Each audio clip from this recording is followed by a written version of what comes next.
সেপটিড suspension. দর্শক, আজকের ভিডিওতে আমরা কথা বলবো শিশুদের একটি অত্যন্ত জনপ্রিয় ও কার্যকরী অ্যান্টিবায়োটিক সাসপেনশন সেপটিড 100 নিয়ে।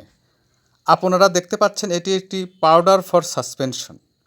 বাচ্চাদের বিভিন্ন ধরনের ব্যাকটেরিয়াজনিত ইনফেকশন হলে চিকিৎসকরা এটি প্রেসক্রাইব করেন। আসুন জেনে নিই এটি ঠিক কোন কোন অসুখে সবচেয়ে বেশি কাজ করে। টাইফয়েড জ্বর। প্রথমেই বলবো শিশুদের টাইফয়েড জ্বরের কথা। অনেক সময় দেখা যায় বাচ্চাদের অনেক দিন ধরে টানা জ্বর থাকে, কোনোভাবেই কমতে চায় না।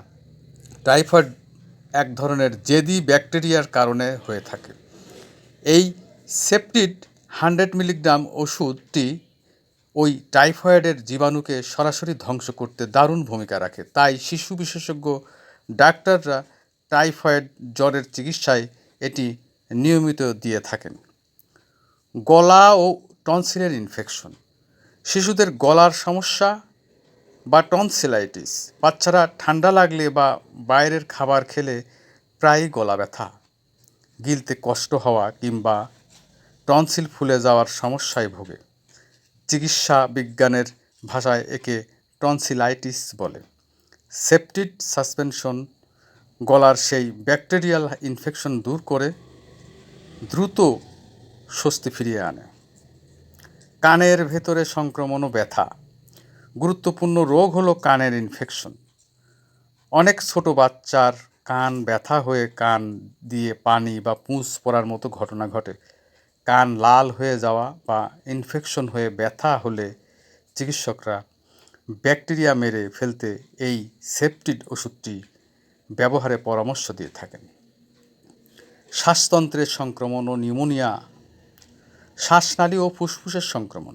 বাচ্চাদের কফ জমার কারণে যদি নিউমোনিয়া বা ব্রঙ্কাইটিসের মতো শ্বাসজনিত ব্যাকটেরিয়াল সংক্রমণ দেখা দেয়, তবে সেপটিড ব্যাকটেরিয়ার কোষপ্রাচীর ধ্বংস করে শিশুর ফুসফুস ও শ্বাসনালীকে স্বাভাবিক করতে কাজ করে। সাইনোসাইটিস ও নাকের ইনফেকশন। সাইনোসাইটিস শিশুদের নাকের ভেতরে সাইনাসে ইনফেকশন হয়ে অনেক দিন ধরে ঘন সর্দি জমে থাকলে, মাথা ভার হয়ে থাকলে বা নাকে ব্যথা হলে ডাক্তাররা ইনফেকশন দূর করতে এই সেপিক্সিম গ্রুপের অ্যান্টিবায়োটিকটি দিয়ে থাকেন। মূত্রনালী সংক্রমণ। মূত্রনালী সংক্রমণ অনেক সময় ছোট বাচ্চারা প্রস্রাব করার সময় কান্নাকাটি করে, প্রস্রাবে ভীষণ জ্বালাপোড়া হয় বা ঘন ঘন প্রস্রাব করে। এটি মূলত মূত্রনালীতে ব্যাকটেরিয়া আক্রমণের কারণে হয়।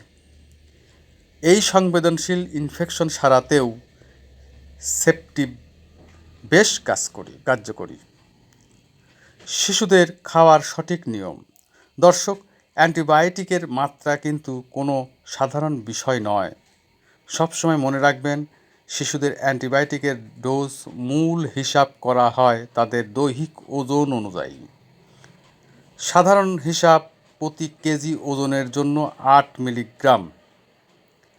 তবুও আমরা সাধারণ ধারণার জন্য 6 মাস থেকে 1 বছর বয়সী বাচ্চাদের ক্ষেত্রে সাধারণত 1 চা চামচের 4 ভাগের 3 ভাগ অর্থাৎ পৌনে 1 চা চামচ খাওয়ার পরামর্শ দেওয়া হয়। এটি 24 ঘন্টায় একবার অথবা 2 ভাগে ভাগ করে 12 ঘন্টা পর পর দেওয়া হয়ে থাকে। 1 বছর থেকে 4 বছর বয়সী শিশুদের জন্য সাধারণ ডোজ হলো দিনে 1 চা চামচ।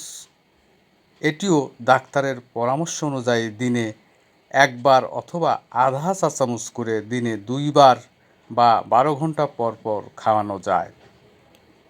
5 বছর থেকে 10 বছর বয়সী বাচ্চাদের ক্ষেত্রে সাধারণ মাত্রা হলো দিনে 2 চা চামচ করে।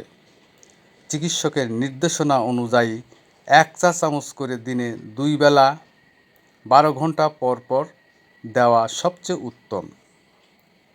5 বছর থেকে 10 বছর বয়সী বাচ্চাদের ক্ষেত্রে সাধারণত মাত্রা হলো দিনে 2 চা চামচ।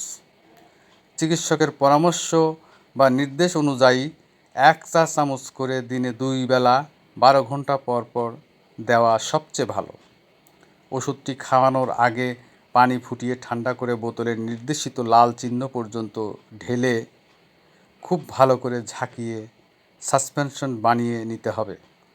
পানি মেশানোর পর ওই ওষুধ ঘরের স্বাভাবিক মাত্রায় রাখা যাবে, তবে 7 থেকে 14 দিনের বেশি সময় হলে বাকি থাকা ওষুধ ফেলে দিতে হবে। সবচেয়ে গুরুত্বপূর্ণ কথা হলো এটি একটি অ্যান্টিবায়োটিক, তাই কোনো অবস্থাতেই ডাক্তারের পরামর্শ ছাড়া শিশুকে নিজ দায়িত্বে এটি খাওয়াবেন না।